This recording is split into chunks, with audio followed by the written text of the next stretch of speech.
Hello এবং স্বাগতম।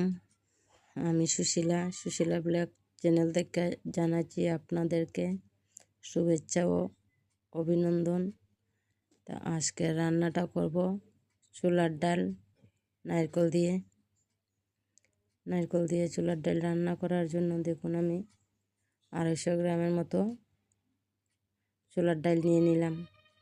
এই ছোলার ডালটা অল্প গরম জল করে আমি 10 মিনিটের মতো ভিজিয়ে রাখবো। দেখুন এই ডালটা আমি কুকারে রান্নাটা করব না, তাই আমি গরম জল দিয়ে আমি আগে থেকে ভিজিয়ে রাখবো। হাঁড়িতে রান্নাটা করব। ডাল রান্না করলে অনেক ধরনের টেস্ট হয়, তাই আমি ডালটা হাঁড়িতে করব। তো দেখুন আমি ভিজিয়ে রাখছি, ভালো করে আমি ধুয়ে নিলাম। আর আমি চুলাতে গ্যাসে বসাইলাম হাঁড়িতে জল দিয়ে আমি ছোলার ডালগুলো দিয়ে দিলাম, সিদ্ধ করে নিব। তো আমি লবণটাও দিয়ে দিলাম। আগে লবণ দিলে খুব ভালো হয় সিদ্ধ। তো আমি লবণটা দিয়ে দিলাম। লবণটা দিয়ে আমি সিদ্ধ করে নেব খুব ভালো করে। অনেকটা টাইম লাগে, 15-20 মিনিটের মতো টাইম লেগে যায় হাঁড়িতে রান্নাটা করলে। তো আমি হাঁড়িতে ডাল রান্নাটা করি, খুব ভালো লাগে। তো দেখুন আমি স্বাদ অনুযায়ী আমি লবণটা দিয়ে দিলাম। লবণটা দিয়ে আমি সিদ্ধ করে নেব খুব ভালো করে। দেখতে থাকুন, খুব ভালো লাগবে। দেখুন আমার ছোলার ডাল সিদ্ধ হয়ে গেছে। দেখুন কত সুন্দর হয়েছে সিদ্ধ। এখন এটার মধ্যে আমি একটা ছোটো সাইজের আলু আর কাঁচা লঙ্কা দিয়ে দিব। দেখুন আমি আলুটা এভাবে আমি টুকরো টুকরো করে কেটে রাখলাম, আর কাঁচা লঙ্কা দিয়ে দিলাম। কাঁচা লঙ্কাটা দিয়ে দিলাম। এখন আমি মশলা দিয়ে দেব। ধনিয়ার গুঁড়া দিয়ে দিলাম, 1/2 চামচ মৌরির গুঁড়া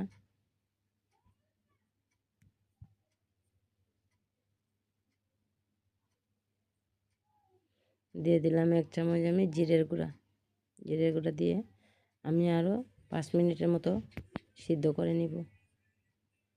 দিয়ে দিলাম আদা। এই সিদ্ধর মধ্যে আমি আদা মশলাগুলো সব কিছু দিয়ে দিলাম। এভাবে ডাল রান্না করলে খুব অসাধারণ লাগে, নিরামিষ।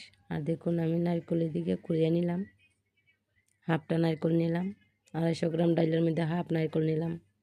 নারকেলটা আমি এইভাবে কুড়িয়ে নিলাম খুব সুন্দর করে। এখন এই নারকেলটা আমি শুকনা খোলায় ভেজে নিব।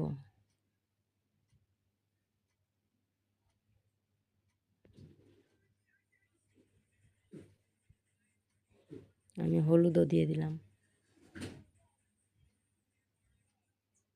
এই সিদ্ধর মধ্যে হলুদ, ধনিয়ার গুঁড়া, জিরের গুঁড়া, লঙ্কা আর অল্প মৌরির গুঁড়া দিয়ে দিলাম। আর এদিকে কড়াই বসাই দিলাম। কড়াইটা গরম হয়ে গেছে। তো আমি শুকনা খোলায় আমি নারকেলটাকে ভেজে নিব।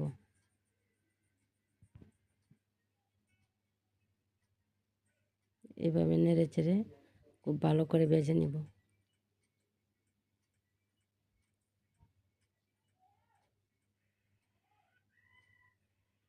ছোলার ডাল নারকেল দিয়ে রান্না করলে খুব দারুণ লাগে।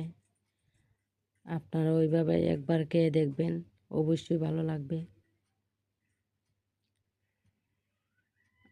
আর নিরামিষ দিনের মধ্যে এইভাবে ডাল খুবই ভালো লাগে। ডাল বড়া ভাজি হলে আর কোনো কিছু প্রয়োজন পড়ে না। অসাধারণ লাগে এই রেসিপিটা। আর পাঁপড় যদি থাকে।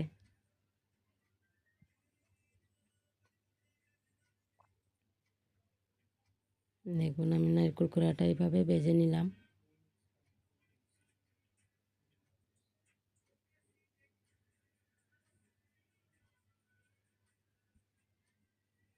আর বেশিক্ষণ ভাজবো না, তুলে নিব।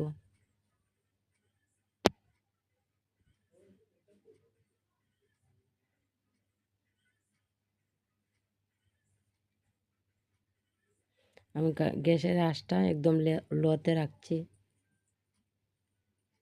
দেখুন এইভাবে আমি ভেজে নিলাম। আমি ডালের মধ্যে দিয়ে দিলাম। ডাল সিদ্ধ হয়ে গেছে, ডালের মধ্যে দিয়ে দিলাম। দিয়ে শুধু এখন সম্বাস দিয়ে দিব, শেষ আমার রান্নাটা কমপ্লিট করে নিব। দেখুন কত সুন্দর হয়েছে, খুব ভালো লাগে এইভাবে রান্নাটা করলে। তো আমি কড়াই বসাই দিলাম। কড়াইটা গরম হয়ে গেছে, আমি সরষের তেল দিচ্ছি। আপনারা চাইলে সাদা তেলও দিতে পারবেন। সম্বাসের জন্য তেলটা দিয়ে দিলাম। 2টা শুকনো লঙ্কা দিয়ে দিব।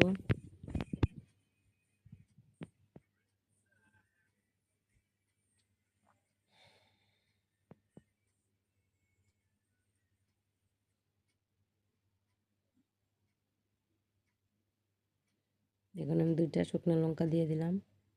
শুকনো লঙ্কাটা আর তেজপাতা আমি অল্প ভেজে নিব।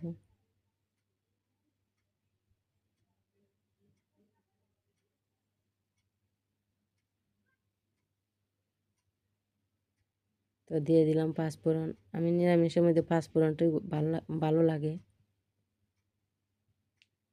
প্রত্যেকটা রান্নার মধ্যে পাঁচফোড়ন, নিরামিষ রান্নার মধ্যে পাঁচফোড়ন দিই, সম্বাসটা দিই, খুব ভালো লাগে। পাঁচফোড়নের গন্ধটা খুব ভালো লাগে। তো দিয়ে দিলাম আমি সম্বাস দিয়ে আমি 1 মিনিটের মতো রান্নাটা করব।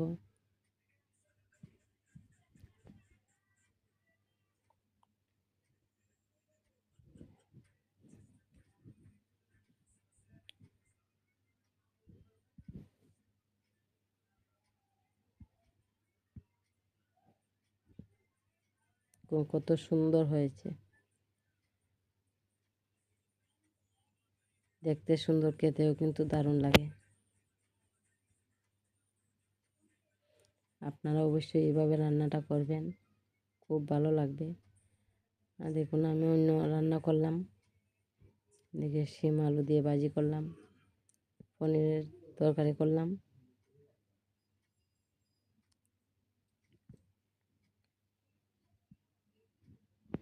সব রান্নার তো আর ভিডিও করা যায় না একসাথে। এই রান্নাটা করে নিলাম আগে। একসঙ্গে আমি 2 কড়াই বসাই, একসঙ্গে রান্নাটা করে নিই আর ভিডিও করি একটা।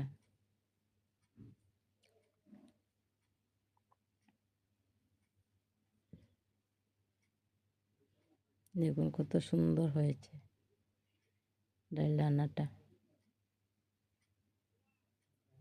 তো আমি দিয়ে দিলাম বাটার।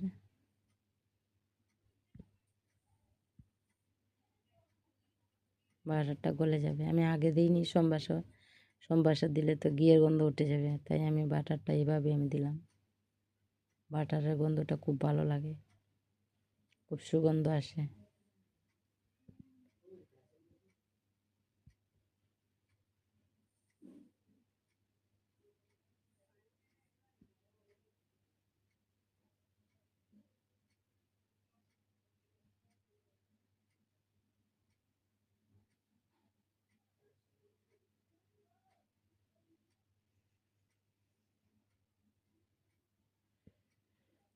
তো আমার ভিডিওটা কেমন হয়েছে অবশ্যই কমেন্টে জানাবেন, লাইক করবেন, কমেন্ট করবেন। আর যারা সাবস্ক্রাইব করেননি ভিডিওটা সাবস্ক্রাইব করে রাখবেন। এভাবে নিত্য নতুন ভিডিও দেখার জন্য, রান্নার ভিডিও দেখার জন্য। অতটুকুই আমার ভিডিও। বাই বাই, ভালো থাকবেন, সুস্থ থাকবেন। ভগবানের কাছে প্রার্থনা রইল।